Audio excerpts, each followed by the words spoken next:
Well, good morning, everyone, and welcome to Liverpool. I'd like to start off by acknowledging the traditional custodians of the land on whom we meet today and pay my respects to elders, both past, present, and emerging.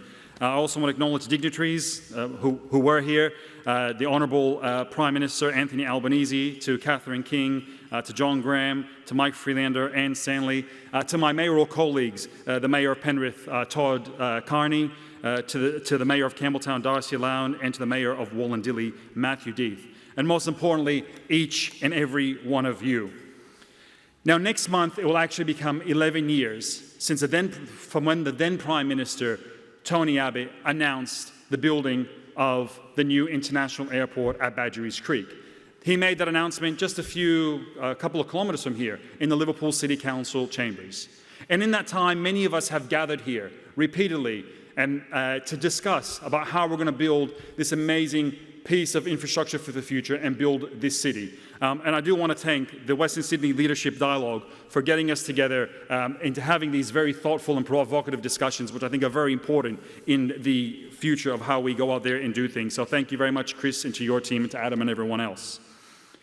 Now, why I point that out, in that time, in 11 years, many of us have come and gone. We've had many prime ministers since then, many ministers then, and many of us have changed in different positions.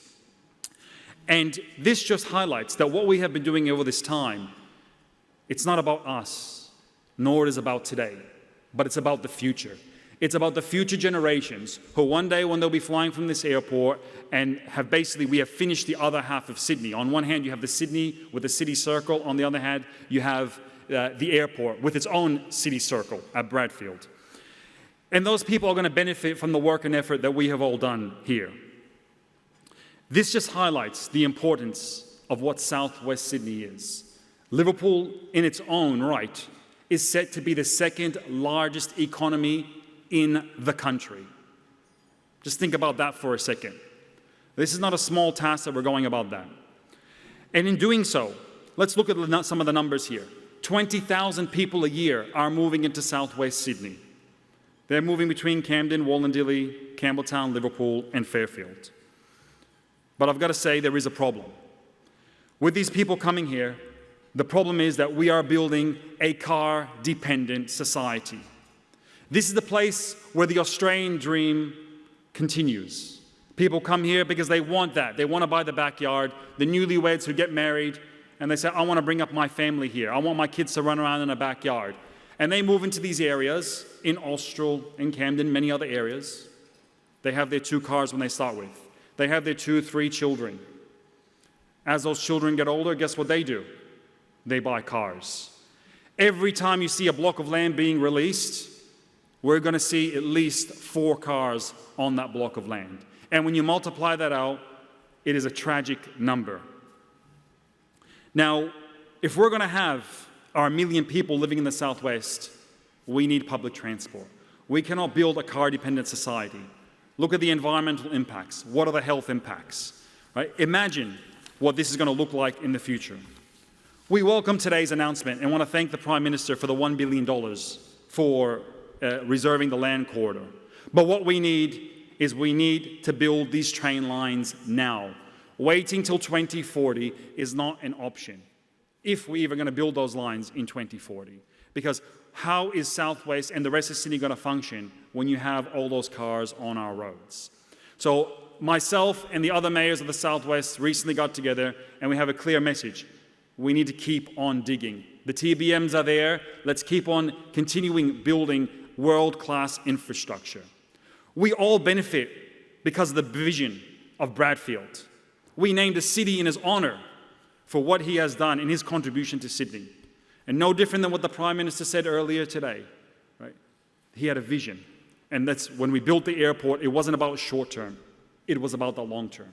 So I encourage each and every one of you here today, let us all collectively use our voices to encourage that same future thinking for the future generations. That's why we're here, to ensure that we get the public transport connections that we need.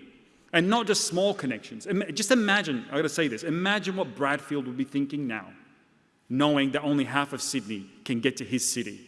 Imagine if he had designed the city circle, which is effectively what the airport in Bradfield is, but only being a semicircle.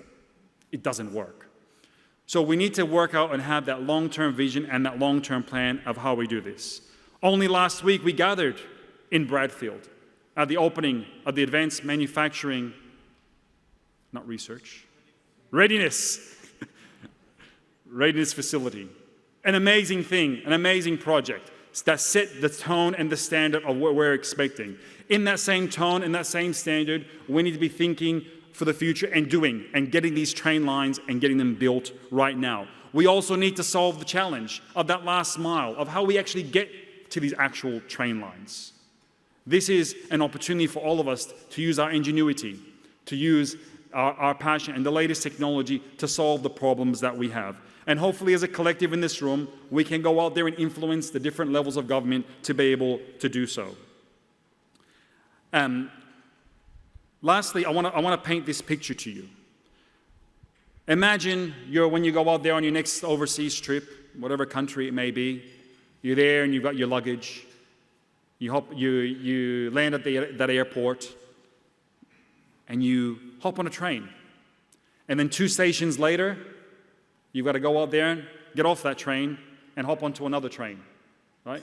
And then 2 stations later, get off that train and potentially hop on another train.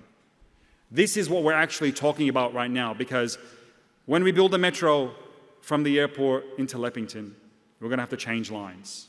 When you go from Leppington, you're going to get to Glenfield another 2 stations later and have to change lines again.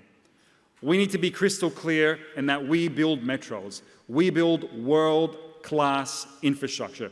If we don't do it, we're going to be the only country in the world that doesn't have a one-seat train line. We point these out because these are important things that we need to be able to go out there and do.